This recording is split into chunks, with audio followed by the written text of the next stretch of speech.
Welcome, everyone. We're just giving a few moments while people trickle in.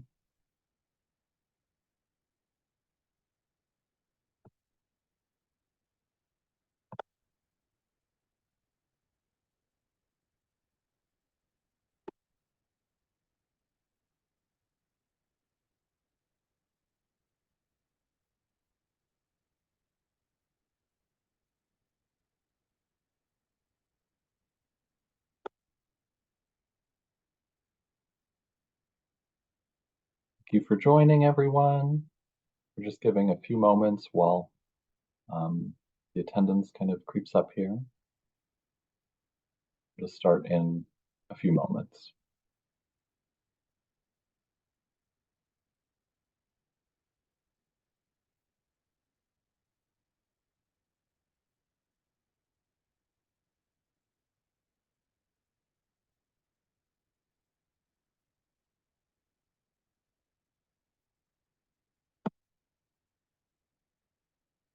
Okay, so I think it's starting to kind of level off. I'm gonna just kind of get things started. So, welcome to How to Build Resilience, Climate Impacts, and Cultural Heritage.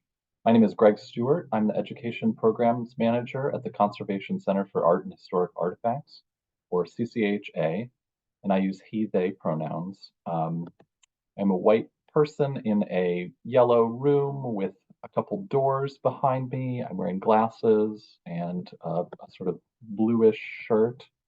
Um, and just a bit more about today's talk. So I'm really excited we're joined by the co-founders of Environment and Cultural Partners, Stephanie Shapiro and Sarah Sutton. And we're here today to hear them present on the importance of building climate resilience capacity for cultural heritage sites facing impacts from a changing climate. They will discuss the role of the cultural sector in climate resilience as individual institutions and with their communities, examples of existing resilience work and gaps, and also provide an overview of the new Climate Resilience Resources, or CRR, for cultural heritage. The CRR was developed as part of Held in Trust, a cooperative agreement between the National Endowment for the Humanities and the Foundation for Advancement in Conservation. This tool will be freely available for users to assess a site's climate risk and then use comprehensive learning modules to build a resilience strategy.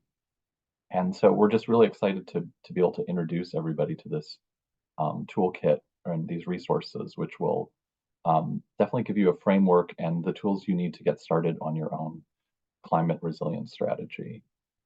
So just before we get into our speaker's presentation, just some Zoom housekeeping. So you are in Zoom webinar, so your video and audio are turned off, but you can always ask questions or make comments to us in the chat. The program is auto closed captioned in English, and you can turn on subtitles with the little CC button in the Zoom toolbar. We'll have a presentation from our speakers today, followed by Q&A with you. But please feel free to ask questions anytime during the program. And you may notice that this program is being recorded, and we'll send a recording as well as the PowerPoint and any additional resources we might have in a follow-up email. I do want to thank the National Endowment for the Humanities, the William Penn Foundation, and the Independence Foundation who make today's program possible. And Stephanie, if you could go to the next slide, please. Just a quick note about the organization I work for, the CCAHA. We are a regional conservation lab and preservation services facility. We are based here in Philadelphia, but we work with organizations and clients all across the country. Our conservators treat paper-based objects like books, photographs, documents, artworks on paper, and more. And our preservation services staff work in the field providing educational programs like this one and helping institutions to plan for the future of their collections. The center offers a wide range of digitization services, as well as fundraising assistance, housing, framing, and more. And you can learn more about us and what we do at our website, ccaha.org. So just a little bit about our speakers today, kind of in alphabetical order. Stephanie Shapiro is the co-founder and managing director at the nonprofit Environment and Cultural Partners, where she is a strategic advisor and collaborator with specific expertise in the climate and cultural sectors. With a 13-year track record of delivering complex and high-impact projects, Stephanie specializes in building strong partnerships to gain traction for lasting change and has specific expertise in the climate and cultural sectors. And so let's see here. She previously worked at Eagle Hill Consulting as a consultant, the Smithsonian's Office of Advancement, led by the American Alliance of Museums, Environment and Climate Network for 3 years, and worked at George Washington University in the Academic Operations and Technology departments. Stephanie holds an MA in Museum Studies from George Washington University and a BA in Art History from Dickinson College. She is also a certified project management professional through the Project Management Institute.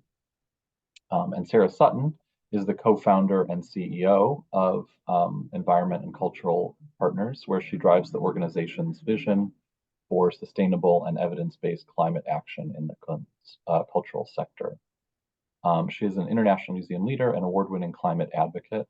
For over 20 years, Sarah has spearheaded global climate action through her cross-sector work, empowering cultural institutions to fund, implement, and add their voices to climate action. Sarah holds an LEED AP certification from the U.S. Green Building Council, has served as a Salzburg Fellow in 2017, and earned the American Alliance of Museums, Environment, and Climate Professional Network's Individual Impact Award, and was not named to Blue Loop's Power 10 Museum Influencers in 2010 or 2022 and 2023. Okay, well, I think from there I can turn it over to Sarah, who will kick things off. So thank you very much. Wonderful. Thank you. Thank you everyone for joining us and the Center for inviting us. My name is Sarah Sutton. I use she, her pronouns. I'm Caucasian with gray hair and blue eyes.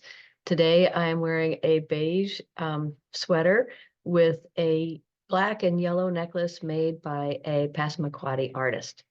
I'm coming to you from Tacoma, Washington, which is the traditional unceded territory of the Puyallup people. And I'm Stephanie Shapiro. Thank you, Greg, for the invitation and introductions. I use she, her pronouns as well. I'm Caucasian with dark brown hair and blue eyes. Today I'm wearing a red sweater and I'm located in Washington, D.C.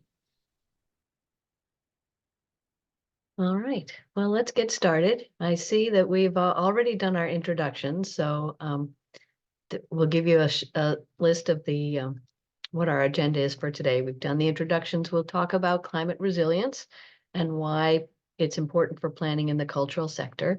And then Stephanie will share with you about Held in Trust and the climate resilience resources for cultural heritage. So next slide. We all have some new words in our lexicon these days: heat dome, polar vortex, atmospheric river. These are dramatic events in temperature extremes, inundations of some kind, and a real risk of fire. We've also experienced what you might have heard of as slow onset events or disasters, the ones that creep up on us: steadily warming in the seasons, steadily increasing humidity, changes in pests, changes in access to suppliers because they can't get the materials to do what they want. So much of this is related to climate change. The climate is really serious. It is taking a real toll on all of us in many ways. But fortunately, we learn every day what might happen and what we can do to prepare. So what is resilience? It's the ability to recover effectively and to successfully adapt to challenges through flexibility and adjustment to external and internal needs. Everybody can take steps now to manage how individual institutions and communities will respond. Everyone shares the risks, and we all have a role to play in finding these solutions.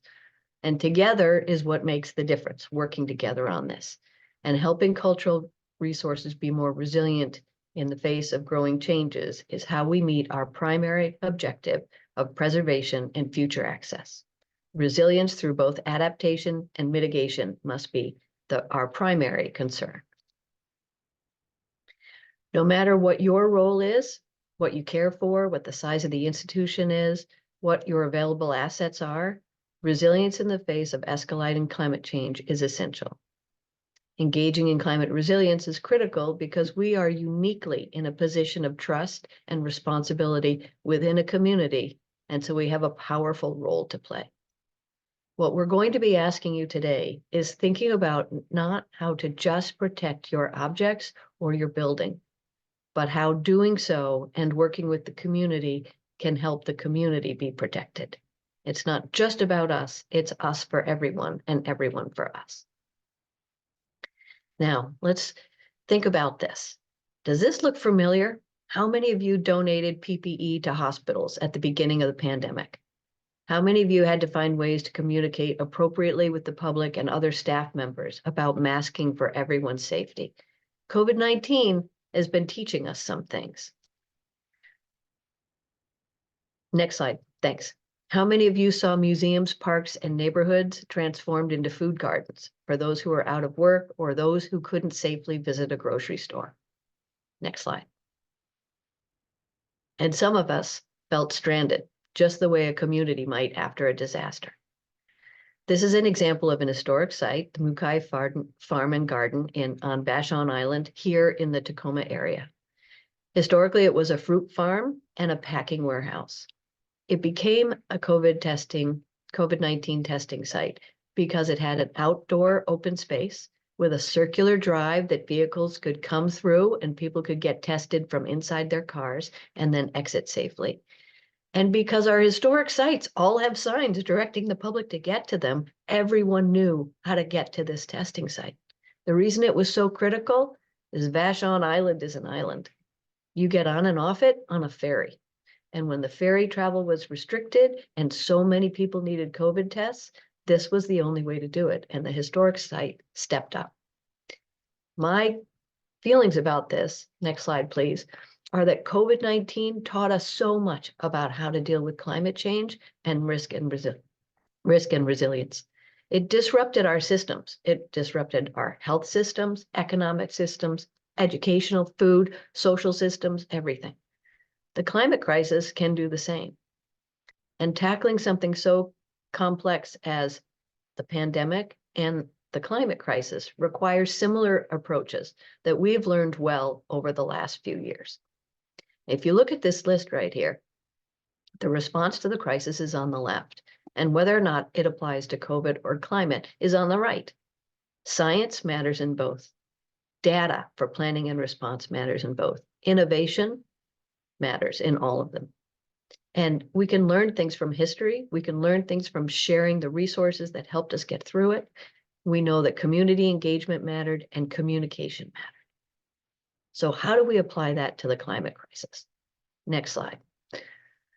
This is the most important story I have experienced going in a climate event and what as an example of resilience.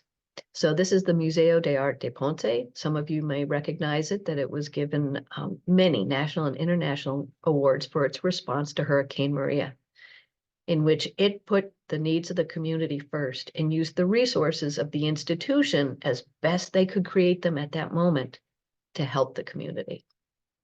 And so when there was power out all over the islands, the director Alejandra would drive daily to collect diesel to bring back to run the generator.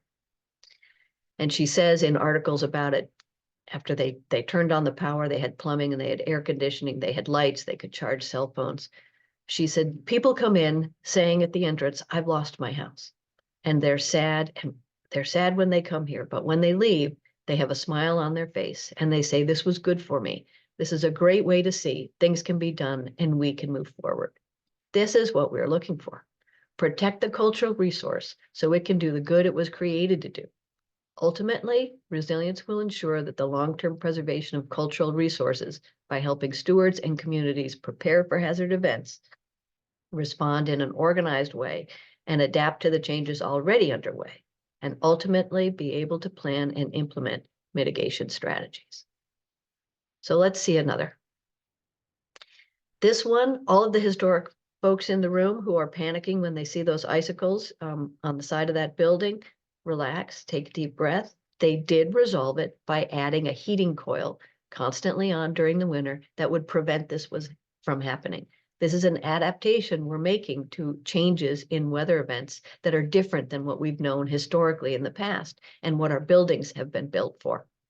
But every location, every site, every building, every collection will have unique climate concerns and opportunities. Some are going to get dramatic weather fluctuations and some are going to get much milder ones, but the rules will all be different. I'm sorry, let's go back one more. We hope that you never have to deal with a community disaster like what happened in California this week, and that so many communities could list. But we will be lucky if we only deal with little ones at our site, just like the ones here on this screen. But each of us can learn how to approach them in ways that whatever the new situation is, we can adapt to them. So on the next slide, you might see that it's something like infrastructure, where they're installing permeable paving when they already have to replace a surface in a parking lot, so that it is safer for people walking on, requires fewer chemicals, and requires staff to do less plowing time. So we're learning how to actually make things better when we do the adaptation, better than the previous version. And that's one of the things we can learn from resilience. We come out better. Let's see the next slide. These are two examples of stormwater management. So this is what they would call surface water management. A storm drops a lot of water on your hard surfaces. It's not because of sea level rise or a storm surge, but rain dropped on a property. And we have to come up with new ways to manage it. These bioswales developed at both these two sites are also now urban habitat that support biodiversity and look marvelous. So the solution is better than the original one of a storm drain. Next slide. These two are also for dealing with surface water. These, however, come from storm surges. So the slide on the left, the image on the left shows building living shorelines rather than hard rock walls, a living shoreline that's habitat and also able to absorb storm surge better than a hard wall does. And on the right, designing a parking lot so the storm water flows through it from the storm surge instead of crashing up against a building and doing damage. You get the parking lot back afterwards within maybe a week or so, rather than having lost the whole space or lost part of the building. And the next slide, and sometimes we just have to put up that hard wall, but we don't want to change the nature of our site. We have to come up with other solutions.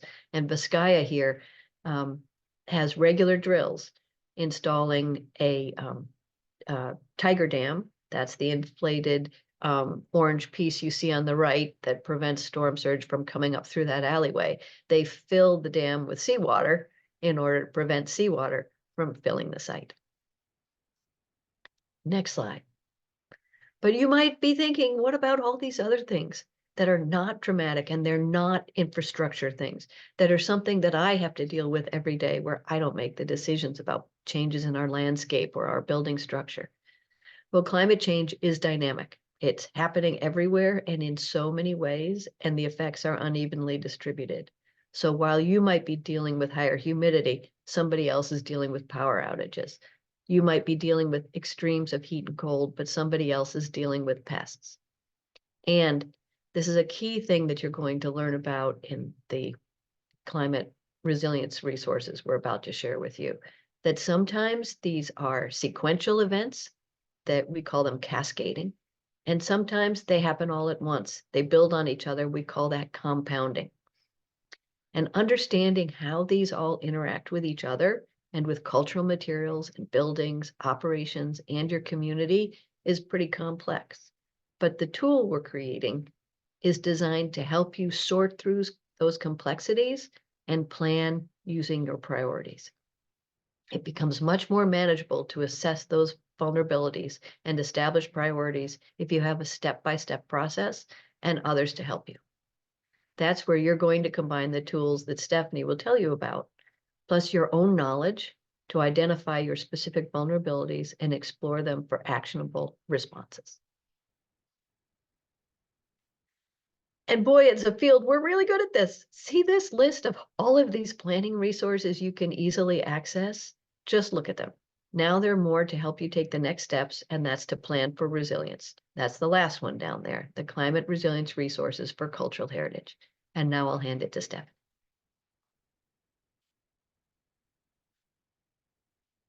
Great. Thank you so much, Sarah.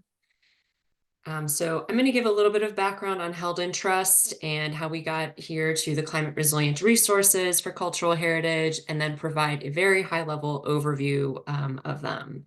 So as Greg said, Held in Trust is a 4-year collaboration between the National Endowment for the Humanities and the Foundation for Advancement in Conservation.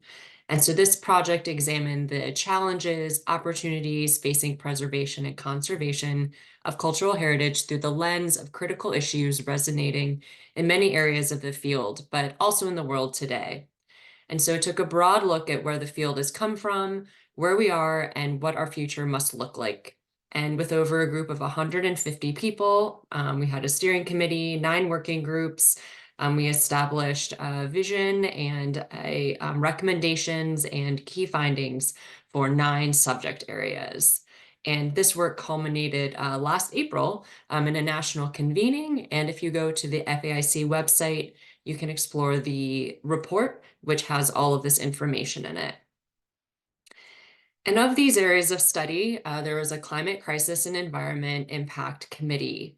And this group early on identified that there was a lack of free and easy to find, easy to understand resources for any cultural heritage stewards to be able to assess their risks from physical impacts of climate and also do something about it. And so this project came out early, even before we got to the key findings, the reports and recommendations. And so this work has now been concurrently coming out. And I do want to share what the Climate Crisis Committee's key findings and recommendations are. And these really really focus on and emphasize co-creation, collaboration, equity, partnerships, multi-stream funding, really to support this work, and really engaging together to do this work. As Sarah said, we know how to do this work. Doing it together makes it better, and we have a lot of work to do. And these are the 4 recommendations and their 4 goals. And I think one of a notable piece is that FAIC last year came out with a renewed strategic plan, and part of their core values is that they incorporated climate impact, environment, and sustainability. And that's just an example of having leadership and modeling this work throughout the field. And I know CCHA, all of these webinars are now being tied to the Held in Trust report.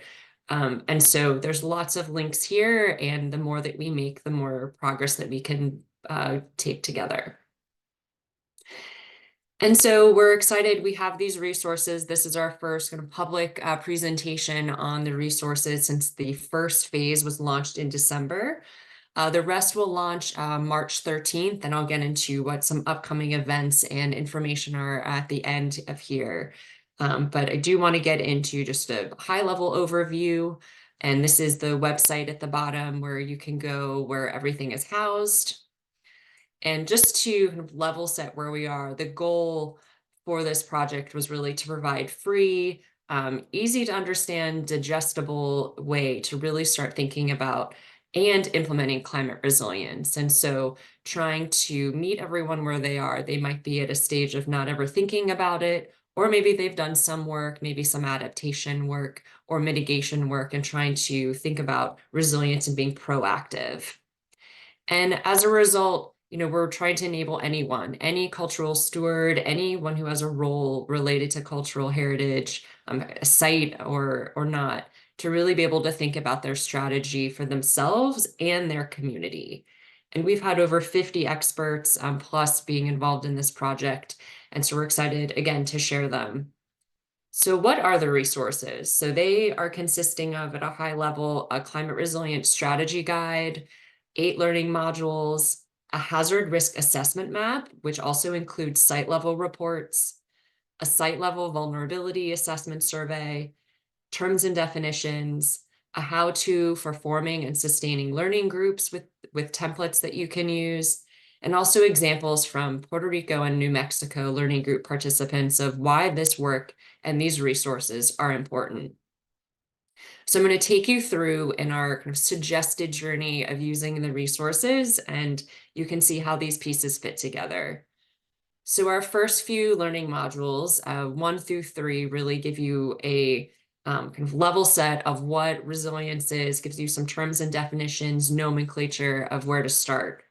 Again, we are trying to take very broad and complex topics and try to condense them into these modules. And we're using all the great resources out there and trying to put them into these. And so we know that there's additional information, but we just really focused on trying to give people a place to start. And so all of the outputs that are from the learning modules, because all of them include exercises, will be your inputs for your climate resilience strategy.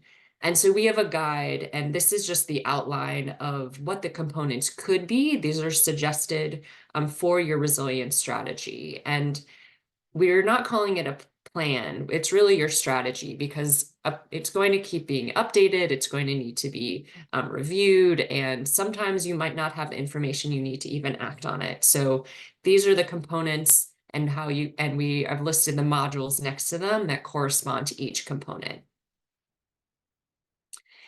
And so from here, module 3 and 4 really get into assessing your risk. And so we have a hazard risk assessment map that we've created, and you can search by address, latitude, longitude, zip code, etc. And we've been able to combine here authoritative data, including a National Weather Service, FEMA, NOAA, etc., even a private company called Climate Check, data together to try to give you a baseline past view of where what the historical trends have been for climate. We even have a real-time weather look, so you can see, hey, this is what we're dealing with right now. And then projections into the future, so you can see what could be could be the hazards that you should be concerned about.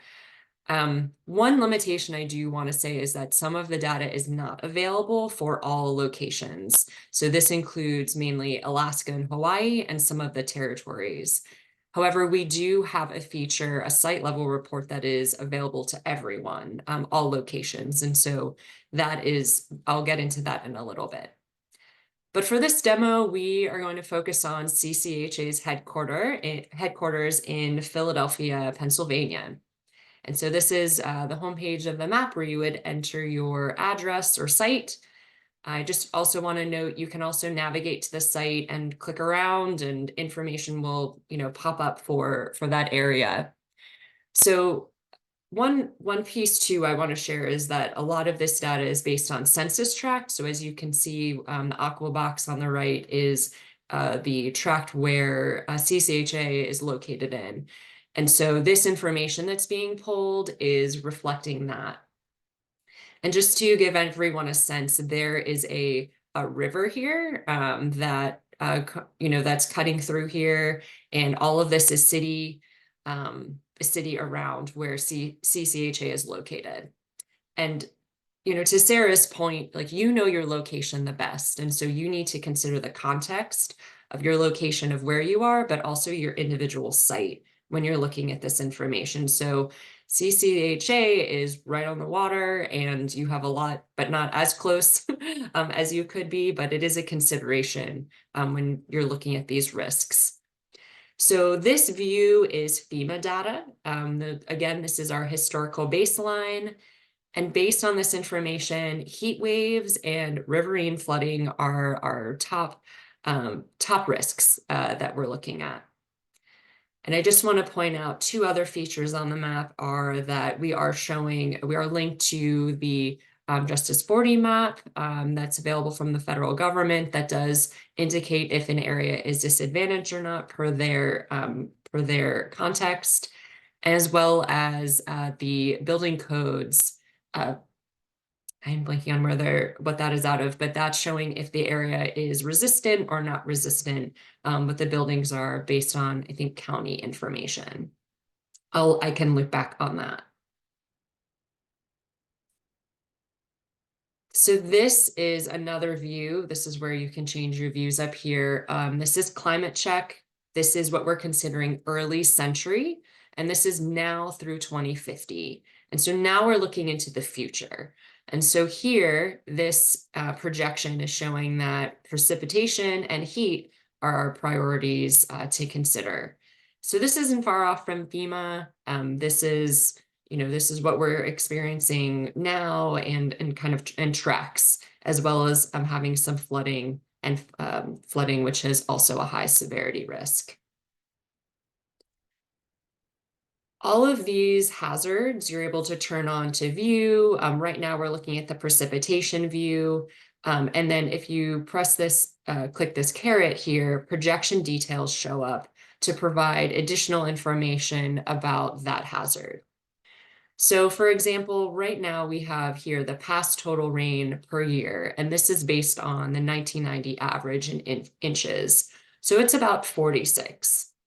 If we looked at the next two projections, each is for two different climate models. RCP 4.5 is considered a more stabilized climate model, and 8.5 is considered kind of worst case scenario. So that is, you will be able to see a little bit later, a little bit more of a distinction in those. But worst case scenario on this projection, it looks like there'll be about 50 inches per year, a little bit less of a risk assessment there, and we're at 49. So expecting about 4 to 5 more inches of rain in 2050. So if you're already flooding now, you'll definitely be flooding in the future.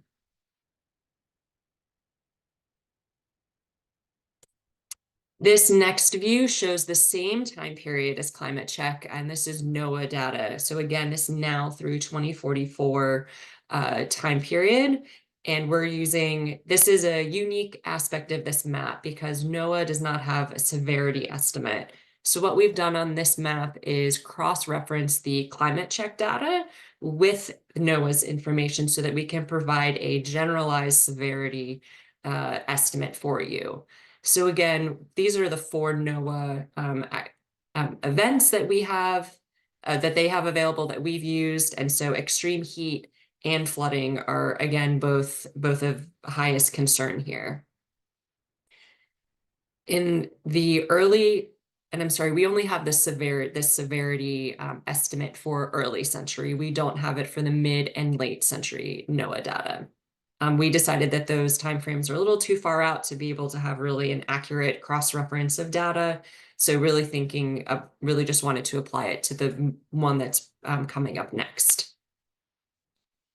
And like the FEMA data, you're able to explore the projection details. These are a little bit more interactive and accompanied by some graphs that are interactive. So here, my favorite thing about this is no matter which NOAA view you're in, you're able to see the progression between early century to mid to late century. So for example, this is the number of days above 90 degrees Fahrenheit.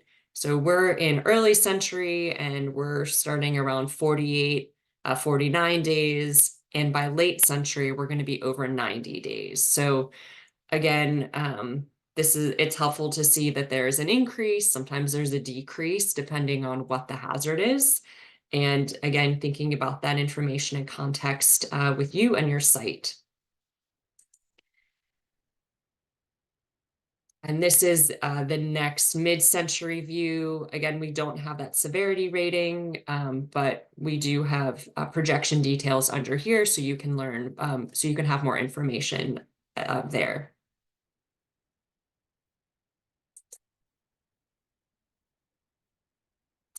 Some additional layers I did want to bring up that are on this map, and by layers I mean anything, some items that you can turn on and it'll change the view over your map.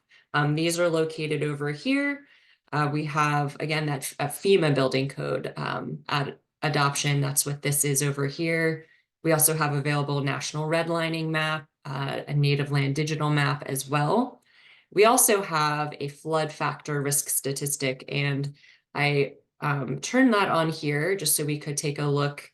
And This is showing here flood factor statistics right here for different types of averages. So this is organized for 1 to 6 is the risk statistic, where 6 is the worst type of flood. And based on the colors, we will definitely have some flood risk to deal with.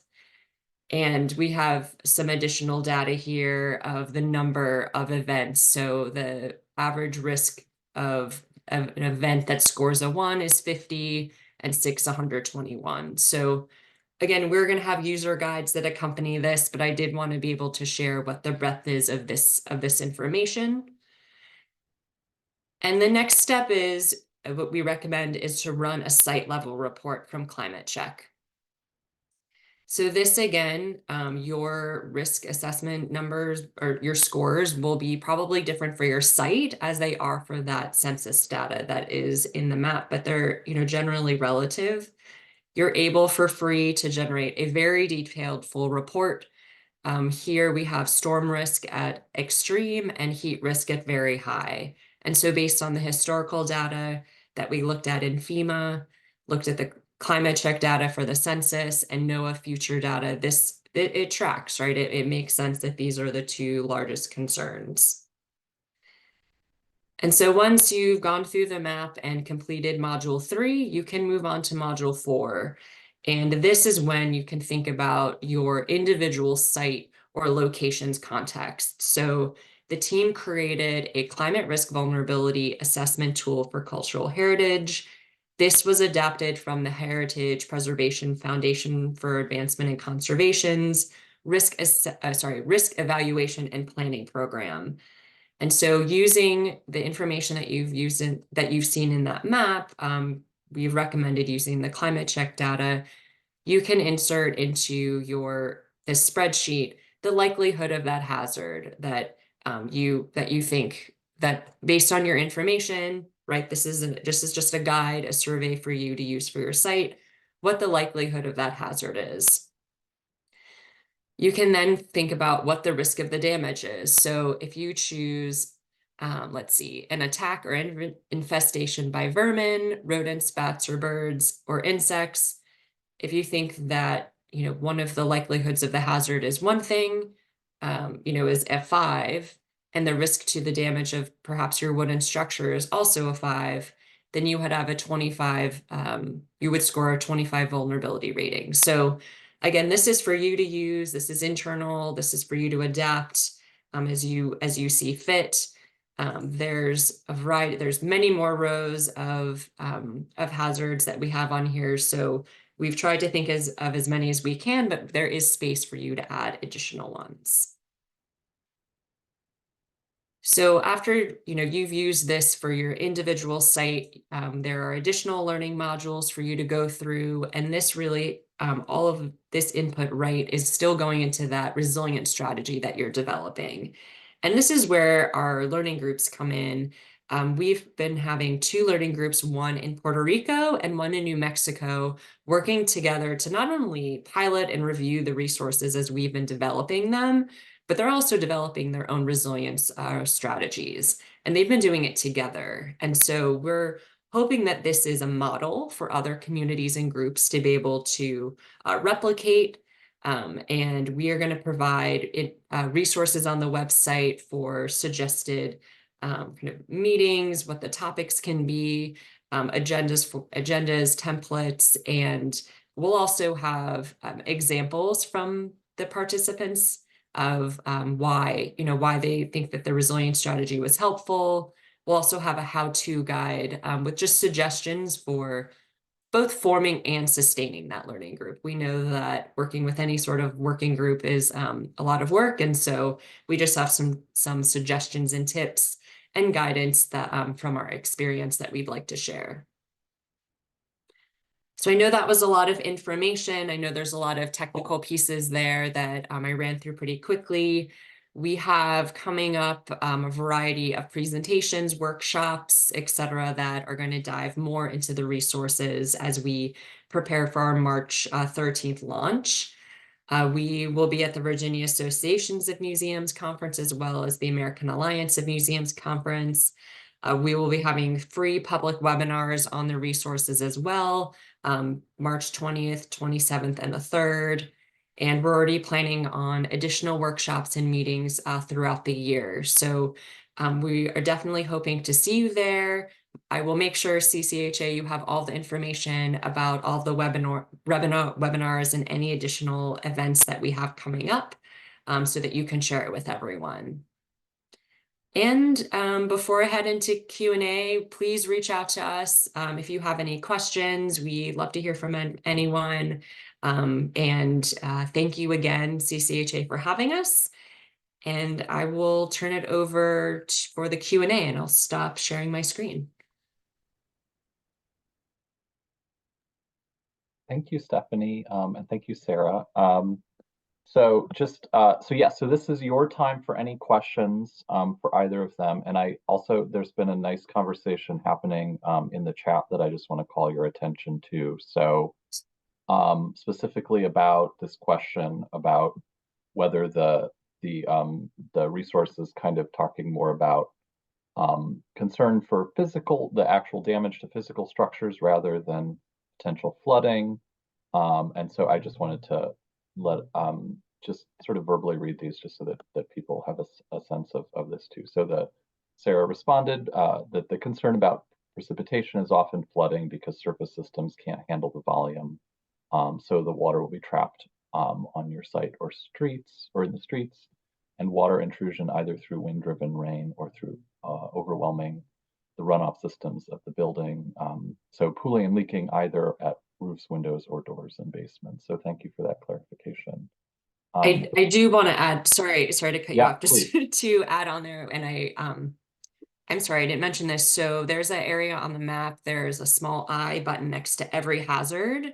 And if you hover over it, it gives you examples of impacts to cultural heritage sites. So this, I'm pretty sure that's the language that Sarah uses on the one for precipitation. So we did try to give examples, and we're hoping that some of the outputs from the learning groups and even as the workshops as we progress, we'll be able to add to the website to provide more examples, because it is hard to think about the future and just have such a big topic to kind of bring to reality. So we will be trying to do that better. And I'd add that the exercise of working through the vulnerability assessment gives folks a way to drill down from that map knowledge to their own site experience with examples of cause and effect sort of things that lead you step by step towards thinking about, I see how that might affect the way we store our collection or the materials we have in it.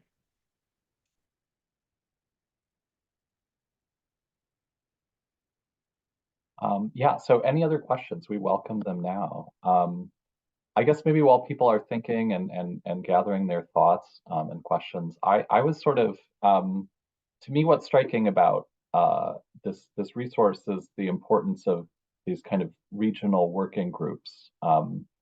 And so, for example, at the CCHA, we have a regional heritage stewardship program where we're kind of looking to convene certain, organizations in certain regions like Deep South and Appalachia and places like that. This is sort of a kind of a half-formed question, but I'm kind of wondering about the importance of those kind of regional, sort of local contexts versus the kind of broad national data that you're getting from FEMA and stuff like that. And maybe if you could talk about some ways that those kind of two modalities have interfaced a little bit, if that makes sense. The sort of local contexts and these broader, kind of big data contexts that you're seeing here in some of these examples. Sure. I mean, I think the big examples in the map, right, are meant for you to bring them into your site, right? And so what we saw with the learning groups, which was exciting, right, is them seeing the information and then saying, I'm not really thinking about that. Doesn't seem like that's the priority, right? And so I think the biggest thing is that context of your location, your community, and you needing to apply that, right? That's more of that critical thinking piece that you need to apply to this. We were trying to make a one-stop shop for all of the resources to be in one place. And so being able to work together makes it way less overwhelming, right? I think it also brought up a lot of topics, like how do I get my board to prioritize this? And we're hoping that people now have data that they can show, hey, we need to really start investing in our, capital infrastructure or add this to our strategic plan and really make this a priority for the long term. So I think any region, any community, any location, I mean, you can be in charge of a cultural corridor and use this map, right? And be able to get information about it, about what the impacts are going to be and go through the resources. So I think it's important, and we've seen the models with the learning groups be so successful, and it is something we're trying to figure out, how do we replicate that? Or, Greg, with your existing programs, how do you just start using the resources as part of the existing programs, right? We don't need to restart create something new.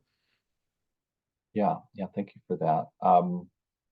And that's helpful to talk through that. There's kind of some questions coming through about how do you access these modules, and just to clarify in the chat that they are free and available as PDFs that you can download, print, use however you want. I'm just going to, we have another question here. Yep, everything is free. They're just not all available right now. So if you go to the website, the remainder of the modules will be available in March, and the modules are also currently being translated. So they will be available in English and Spanish. Yeah, so exactly. We're doing a really exciting sneak preview today, but yeah, that March 13th date is something to keep in mind. So I know I'm trying to find, there was a great question here. Yes, from Kate. Once we have assessed our sites, do you have recommendations for resources to use to determine what options we have to build resilience?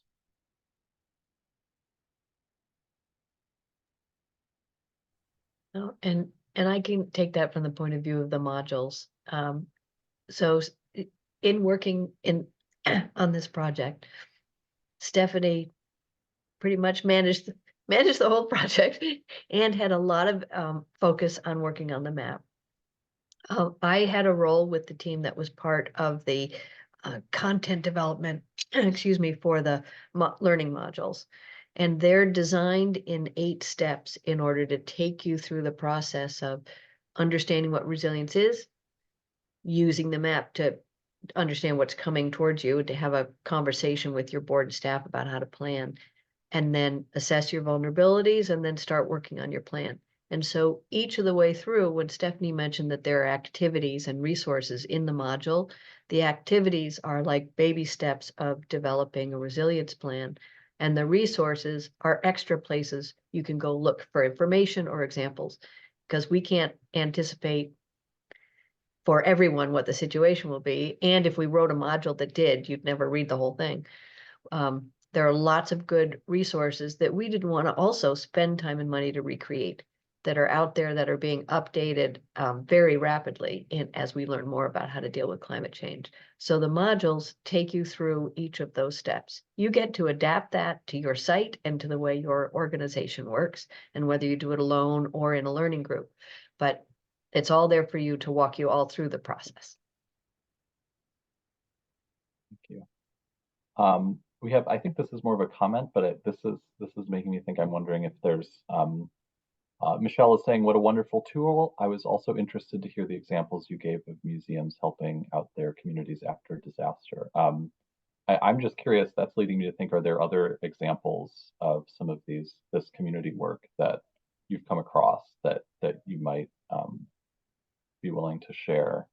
Most of them are still those COVID stories of sites that are distributing maybe food during becoming what do you call food banks during COVID-19.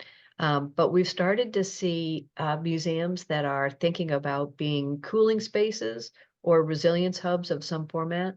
And so when they think about installing a solar panel, set of solar panels, they also have batteries that could be local on-site energy sources if there's a total grid shutdown. And so they could be a place for people to gather to recharge their cell phones, to find cooling. And increasingly, we understand the importance of a place where people can store medications that need to be kept cold. And so when an organization figures out what the needs are in its community and where it can be most helpful, then it can design its resilience contribution. Thank you. So just to point out, there's also a question about sort of error bands around these resources, and just to clarify for everyone, they are specifically around dependent on the individual data source. So NOAA, has their own individual error bands. So yeah, Stephanie here is pointing us to the methodology list. I can answer just quickly that next question. Yeah, this is FAIC based and this project, and so we're working really closely with them on dissemination, communication, etc. And I know that they have a big internal strategy for getting into the sustainability committee, etc. So I'll make a note of it. I know that you've been one of our priority groups, so we'll make sure that you know about it. Right, thank you. Other questions? Any other questions that people are having on these resources, or any of the content that we talked about sort of more broadly at the beginning?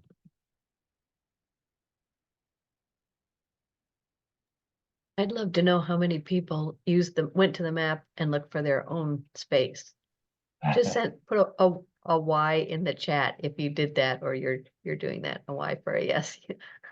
Oh, I mean, first I looked up Philly and then I looked up my hometown. So that was exactly. Oh, I love it. All right, you all just made our day right there. Oh yeah. Waterfront property in Maine, yeah. I know. My mom keeps asking me every time there's a climate disaster if I'm all right. I said, Mom, I've moved to Tacoma for a reason. Yeah, and anything else? Any other thoughts or questions, comments? Well, I know this is a lot to digest, and I hope everybody starts to take a look at some of those modules that are already up there. And please reach out with any questions you might have after this. Like I say, we will share those the PowerPoint slide with everybody's email in it and everything like that.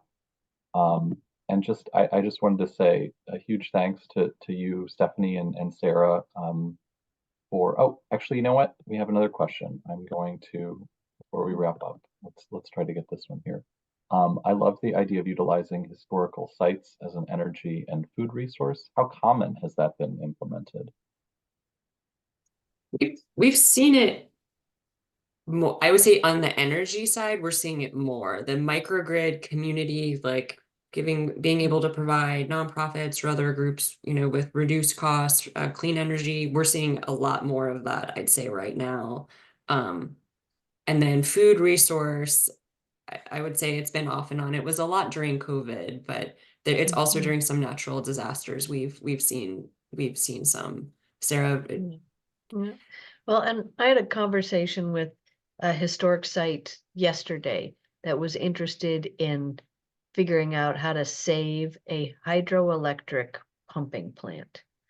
That was the original 1902 site, and trying to figure out how to save it by making it an energy resource for the community is what I'd ask them to consider in that particular case. I think that it's overlooked as an opportunity to be a community hub during a crisis, because it is that lovely third space that is trusted, familiar, people know how to find it. It usually has open spaces.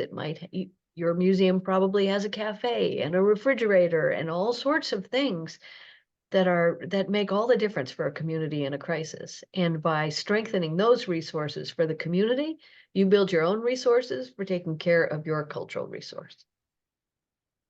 So it's not common, but we're on a mission to make it common. Yeah. Amazing. yeah, maybe just I'll give one more last call for additional questions. Um,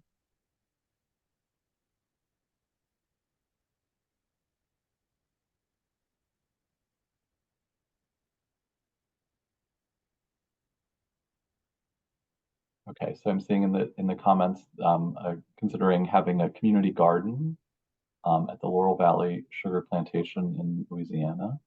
Nice, love that. Love that. And, partnerships is what builds resilience. So partnerships with master gardeners, partnership with the food bank. We have something called Food is Free here in Tacoma, and they partner with the parks for landscape for community gardens, with the whole community garden network and the master gardeners and the Department of Health. We have great assets for our communities. And when we connect with the other folks who understand the need and maybe are better at that aspect of implementation than we are, then all of a sudden we can activate that resource in a way that is much more valuable and relevant to the community. This work makes our sites more relevant. And it's been a shift, I think, of also of view and thinking, right? I mean, if just because your site is 100% solar on a generator, in any event, I mean, no one's going to come to you because they're probably not going to be able to get out of, off their street or something else. So you really need to involve your community so that they could come in, whether that's, for resources and relief or, also to enjoy themselves. So I think we've seen the shift. It's been slow, but in thinking just outside of, the silo of just your institution, because the sustainability, broadly defined of your organization it's part of a community that needs to be considered.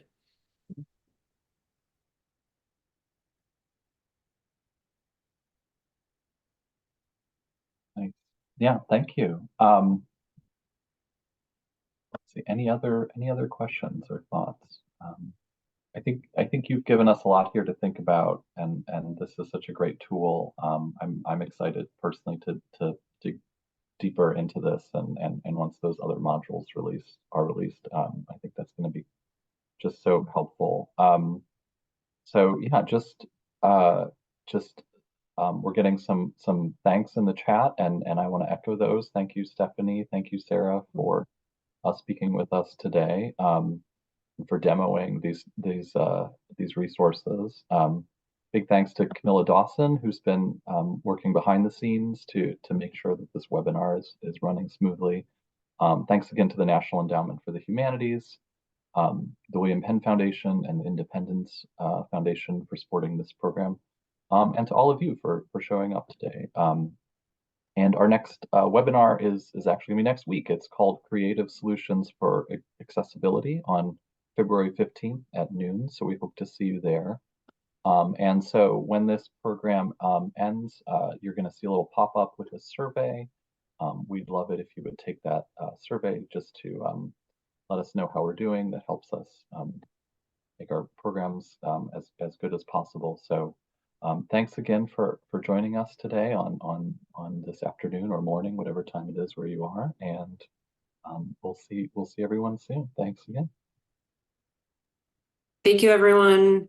Thank you.